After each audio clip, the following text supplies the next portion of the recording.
Hey guys, Miss Gillian here. So, we're getting back to our story, The Case of the Mummy Mystery, which is a part of a Jigsaw Jones mystery series. So, you guys just listened to chapters 7 and 8. So, what happens in chapter 7, which is called Worms in a Box, is that Mila and Jigsaw go around and they collect all these worms and they put it in a box for Joey to eat. So, then they talk about how he's going to bring it to school with him and that he's going to hold on to it so nothing happens to it and no one takes his worms. So then we go into chapter 8. And at this point, all the kids are starting to get into their Halloween costumes because it ends up being Halloween. And Jigsaw is going as Frankenstein. So he's going around and he's getting dressed and he runs into Mr. Capablanco. And Mr. Capablanco helps him with putting paint on his face to look like blood from Frankenstein. But as Mr. Capablanco is doing that, someone steals Jigsaw's bag that is filled with the worms. So now we're going to head into chapters 9 and 10. And you are going to see if you find out who took it or you might not. We'll just find out and see. Hope you guys enjoy. Chapter 9, An Eyewitness. I told Mila that the worms were missing. We immediately walked over to Bobby Solovsky. Is this another one of your tricks? I asked. Bobby was dressed like a football player. No tricks, Frankenstein, he replied. I'm a quarterback. I don't pull bunnies out of my hat. Besides, I don't know what in the world you're talking about. I watched him closely. Bobby looked at me right in the eye when he spoke, and he never blinked. He was telling the truth for a change. Go figure. Miss Gleason, did you see anyone take my bag? No, Theodore, I didn't, she answered. Today has been so hectic with people coming and going. What kind of bag was it? I told her it was a brown bag with red handles. Was it from the 3rd Street Food Market? She asked. Yes, I said hopefully. I know exactly what it looks like, she said. I used the same kind of bag for my pie today. I'll keep an eye out for it. Miss Gleason greeted Nicole Rodriguez and her mom. Nicole was dressed as a giant grapefruit. Suddenly, Biggs Maloney, dressed like a professional wrestler, entered the room. Miss Gleason, I'm back, he announced. You found it okay? Miss Gleason asked. Easy as pie, Biggs said, smiling widely. Jigsaw, Mila said, if someone took the bag, then there must be witnesses. Let's ask around. Maybe somebody saw the thief. Mila had better luck than me. She was back in 5 minutes. I found a witness, Mila said. Mila stood beside Helen Zuckerman, who was dressed like Wonder Woman. I pulled out my journal. What did you see, Helen? This may sound crazy, she said, but I saw someone carrying down the hall, carrying a bag. What kind of bag? I asked. Brown with red handles, I think. Did you get a good look at who had the bag? I glanced. Helen glanced at Mila. Tell him, she urged.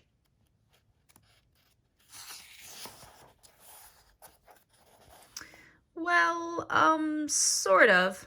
Sort of, I said. What do you mean, sort of? Helen looked at me in the eye. I saw him, but at the same time, I didn't see him. I closed my journal. Helen, you may be a witness to a crime. Tell me exactly what you saw. He was a mummy. A mummy? I exclaimed. Surely you're kidding. Don't call me Shirley, Helen said. Huh? My name's Helen. Don't call me Shirley. I didn't call you Shirley, I explained. Did too, Helen replied. You said Shirley. You're kidding. Shirley? I said, no. I said Shirley. Are you sure? Helen said, confused. Not anymore, I admitted. Oh, brother, now we are both confused. I scribbled in my journal. Witness saw mummy with shopping bag. Pretty strange, I said. I don't know what's stranger, Mila observed. that Helen saw a mummy or the conversation I just heard. Chapter 10. Pumpkin Pie? I never really believed it. I mean, it was fun to talk about mummies and all that, but I thought it was just talk, just my rotten brothers telling me crazy stories. But now I didn't know what to think. Did the mummy really rise from the dead? Was this his idea of Halloween fun? Stealing a bag of worms? The trouble was, I didn't have enough facts, and you can't solve a mystery without facts. It's like trying to finish a jigsaw puzzle with a few missing pieces. Just not gonna happen. Maybe the worm thing wasn't such a hot idea, Mila said. Poor Joey, I said glumly.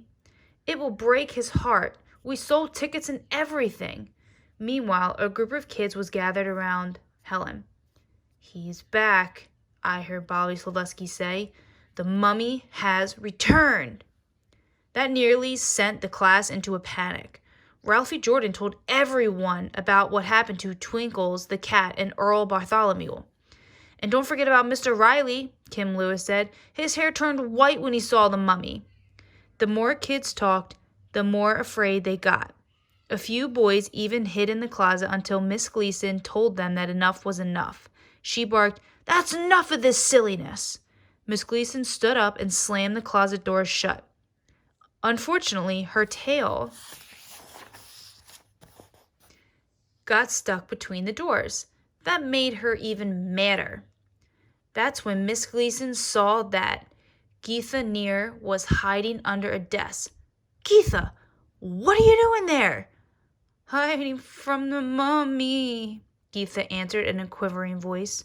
Miss Gleason heaved a heavy sigh. "Please come out, Geetha. I don't think mummies go to school."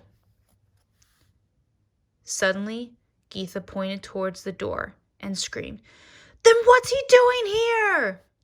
Everyone stared at the door. A hand wrapped in bandages slowly pushed it open. Kids screamed and dived under desks. But I stood my ground, not because I was brave, but because this particular mummy looked a little familiar.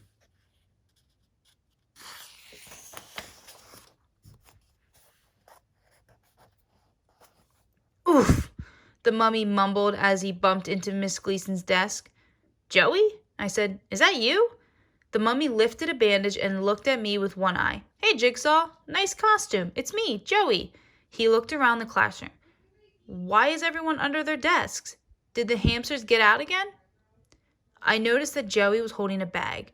My bag. I snatched it from his hands. "I've been looking all over for this." "Hey, don't get mad," Joey said. "Besides, I thought you said we're worms in here."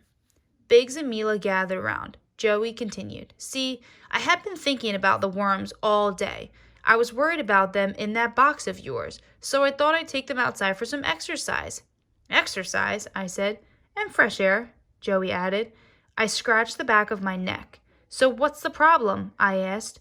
Joey opened the bag and pulled out a box. It was shaped like my box, except it was white, not gray. Joey opened the lid. "See for yourself."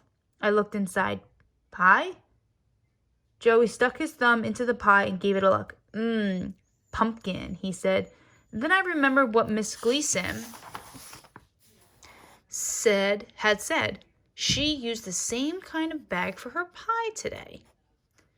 Mila must have been reading my mind. She said, "But if Joey took Miss Gleason's pumpkin pie, then who has the worms?" So, what happened in chapters 9 and 10? And do you think the mummy is real or fake? And who could it be?